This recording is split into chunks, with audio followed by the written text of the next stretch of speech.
বলছো যে আমি গোপালের সেবা দিব, একটু গোবিন্দ সেবা দিব, অবশ্যই দাও, নিষেধ নয়, কিন্তু সেটা প্রকৃত গোবিন্দ হওয়া চাই।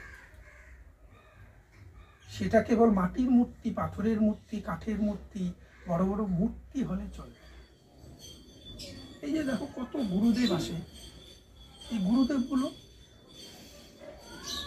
একটা গুরুদেবের কাছে গরিব, বড় লোক, ছোট, উঁচু জাতি, নিচু জাতি, নানান রকমের লোক তার কাছে দীক্ষিত হবে। কিন্তু ওই গুরুদেব ঘুরে ঘুরেই ওই বড় লোক বাড়িতে গিয়ে ওঠে, যেখানে একটু পায়খানাটা ভালো, যেখানে খাওয়া দাওয়াটা ভালো, যার বাড়ির বউটা একটু দেখতে সুন্দর, যাদের বাড়ির কথাগুলো একটু মিষ্টি মিষ্টি, তাদের বাড়ি গুরুদেব না ডাকলেও তার বাড়িতে যায়, ডাকলে তো তার বাড়ি আগেই গিয়ে বসে থাকে। অথচ তার যে আরো গরিব দুটো রিক্সাওয়ালা আছে ওই পাড়ায় শিষ্য, সে কোনোদিন খোঁজও নেয় না যে তারা কেমন আছে। এবার আমরা সনাতনী ধর্ম এবং সমাজ সংস্কার আন্দোলনের এক পুরোধা ব্যক্তিত্ব স্বামী মঙ্গলানন্দজি মহারাজের বক্তব্য শুনব। স্বামী মঙ্গলানন্দজি মহারাজের যে কর্মকাণ্ড, তার পরিধি এক বিশাল।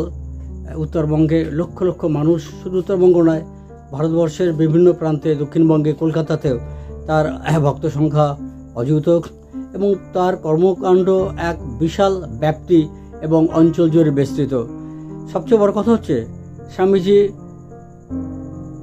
স্বামী বিবেকানন্দ যে আদর্শ, অর্থাৎ জীবে প্রেম করে যেইজন সেইজন সেবিছে ঈশ্বর, এই যে মহান ব্রত, এই ব্রততে উনি বিশ্বাসী। ছোটবেলা থেকেই উনি ভারত সেবাশ্রম সংঘের যে পরিসর, সেই পরিমণ্ডলে উনি বড় হয়েছেন। সমাজসেবামূলক যে আদর্শকে খুব কাছ থেকে দেখেছেন। ওনার কাছে মূর্তি পূজার থেকেও নররূপী নারায়ণের পূজার দাম অনেক অনেক বেশি। তো আমরা এবার একটু স্বল্প কথা শুনে নেব স্বামী মঙ্গলানন্দজি, ওনার কথা। আসুন, নিয়ে যাচ্ছে স্বামী মঙ্গলানন্দজি। আর এই উদ্যমী চ্যানেলের পক্ষ থেকে আপনাকে প্রণাম এবং কৃতজ্ঞতা জানাই যে আপনি আমাদের এই অমূল্য সময় আপনি দিচ্ছেন। স্বামীজি, আপনার সম্বন্ধে একটা কথা প্রায় শোনা যায় যে মন্দিরের নারায়ণের থেকে মন্দিরের বাইরে যে নরনারায়ণ, তার সেবা করতে আপনি বেশি সময় ব্যয় করেন, এবং একটা সামাজিক সংস্কার মুক্ত সনাতন ধর্মকে প্রতিষ্ঠিত করবার জন্য আপনি একটা নিরলস প্রচেষ্টা চালাচ্ছেন।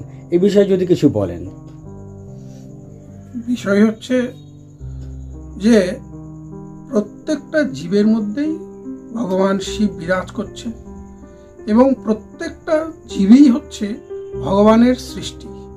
আমরা কোনো ব্যক্তি, কোনো জীবকে সৃষ্টি করতে পারি না। সুতরাং ভগবানের যেটা সৃষ্টি, যাকে আমরা সৃষ্টি চক্র বলছি, সেই সৃষ্টি চক্রটাও কিন্তু ঈশ্বরের অবদান। এবং সেই ঈশ্বর, সেই মানুষরূপী ঈশ্বর, যত জীবের মধ্যে যত জীব আছে তার মধ্যে শ্রেষ্ঠ মানব জাতি, মানবের সেবাই হচ্ছে জগতের সেবা, জীবের সেবা, ঈশ্বরের সেবা। সেই মানুষের সেবা করার জন্যই আর নিজেকে নিয়োজিত করেছি, এবং সবসময় জন্য চেষ্টা করছি আপ্রাণে যে মানুষকে কিভাবে আমরা সেবা দিতে পারি। যার জন্য বিভিন্ন স্থানে, ভারতবর্ষ বিভিন্ন প্রান্তে, বিভিন্ন রাজ্যে, বিভিন্ন জেলায়, নগরে আমরা বিভিন্ন মায়েদের পুজো করছি। মাতৃপুজো, পিতৃপুজো, সমাজগুরুর পুজো, এই যে বিভিন্ন পুজো পাঠগুলো আমরা করছি, সেইটা হচ্ছে আমরা কেবল সেই মূর্তির মধ্যে সীমাবদ্ধ থাকলে হবে না। আমরা অনেকেই আছি যে নিজের বাবা মাকে ভাত দিই না, অথচ মন্দিরে গিয়ে বড় বড় মূর্তি, বড় বড় প্যান্ডেল, বড় বড় সেই আড়ম্বর, সেখানে অনেক দান ধ্যান করছি, সেখানে কোটি কোটি টাকা খরচা করছি, প্রচুর কোটি কোটি টাকা অর্থ ব্যয় করে সেখানে আমরা মানুষেরকে দেখানো, অথচ নিজের মাকে ভাত দেই না, বৃদ্ধাশ্রমে ফেলে রেখেছি, মাকে মা বলে ডাকি না। সেই মা একটু সন্তানের কাছ থেকে মা ডাক শোনার জন্য উন্মাদনা তৈরি করছে, অথচ নিজের মাকে উপেক্ষা করে আমরা আর মাটির মূর্তি নিয়ে আমরা চোখে জল ফেলছি। তো আমার কাছে মনে হয় সেই মাটির মাকে যেমন আমরা জয় করব, অবশ্যই করব, কিন্তু তারও আগে আমার নিজের জন্মদাত্রী মা এবং এই যে জগতের যে মানবরূপী মায়েরা বিভিন্ন পথে ঘাটে রাস্তায় যেখানে সেখানে প্রকৃত মানুষ যে সেবা বঞ্চিত হচ্ছে, যারা দুমুঠো খাওয়ার জন্য হাহাকার করছে, তাদের হাতে খাওয়ানো, তাদের সেবা যত্ন করাই হচ্ছে ঈশ্বরের সেবা যত্ন। বাবা বলে লোকে তুই তোর মায়ের পুজো করবি, কেউ জীবিত মায়ের পুজো করে, মা বেঁচে আছে আর সেই মায়ের পুজো করে। আমরা দেখেছি যখন মা বাবা মরে যায় তার ফটোতে মালা দিয়ে পুজো করা হয়, আর তুই জীবিত মায়ের পুজো করছিস, তুই কেমন সাধু তুই? আমি বলছি দেখ, আমার মনে যা ইচ্ছে হচ্ছে আমি তাই করব, কারণ আমার মা বেঁচে আছে, আমার বাবা নেই, আমার মা আছে। তো অতএব এই মা, এখন আমি মাকে ভালোবাসা দিতে পারবো, মাকে যা দেওয়ার এখন দিতে পারবো। মরে গেলে মা যখন চলে যাবে তখন মায়ের ছবিতে মালা দিয়ে মা দিবে।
মঙ্গলদ্বীপ সেবাশ্রম সংঘ প্রতিষ্ঠা করেছি এবং এই মঙ্গলদ্বীপ সেবাশ্রম সংঘের তরফ থেকে আমরা সর্বাঙ্গে সবাই মিলিতভাবে প্রয়াস করছি যে আগামী দিনে আমরা যেন এই বিরাট কর্মযজ্ঞ মানুষের মধ্যে পৌঁছে দিতে পারি এবং মানুষ যাতে মানুষকে বোঝে এবং কেউ যেন অভুক্ত না থাকে, কেউ যেন দুর্দশাগ্রস্ত না হয়, আমাদের মাদের যেন বৃদ্ধাশ্রমে রাত কাটাতে না হয়, তার জন্য এই প্রয়াস চলছে। আর স্বামীজি, আজকের যে আবহ, সেখানে ধর্মটা একদল গেরুয়াধারী, আপনি অন্যভাবে নেবেন না, একদল গেরুয়াধারী তারা একটা ব্যবসার পর্যায়ে নিয়ে গেছেন। আজকে আমরা দেখতে পাচ্ছি সংবাদপত্রে সকালবেলা যদি আমরা পাতা খুললেই এই গেরুয়া পোশাকে বিভিন্ন তান্ত্রিক বা বিভিন্ন রকম আপনার অ্যাস্ট্রোলজার, তারা এই ধর্মেরটাকে সামনে রেখে মানুষকে সম্বন্ধে ভবিষ্যৎবাণী হেন তেন এই সমস্ত করছেন। আমি শুনেছি আপনি এই যে কুসংস্কার, এই যে মানুষকে বোকা বানানোর যে এই যে ফন্দি ফিকির, তার বিরুদ্ধে একটা নিরলস প্রচেষ্টা চালাচ্ছেন এবং মানুষকে একত্রিত করে তাদের কর্মমুখী করে তাদের অন্য সংস্থানের ব্যবস্থা করছেন। তো এই যে এখন যে সামাজিক যে ব্যাধির মতন এই যে ধর্মকে একটা ব্যবসা হিসেবে রূপান্তরিত করা, এর সম্বন্ধে আপনি কি বলবেন?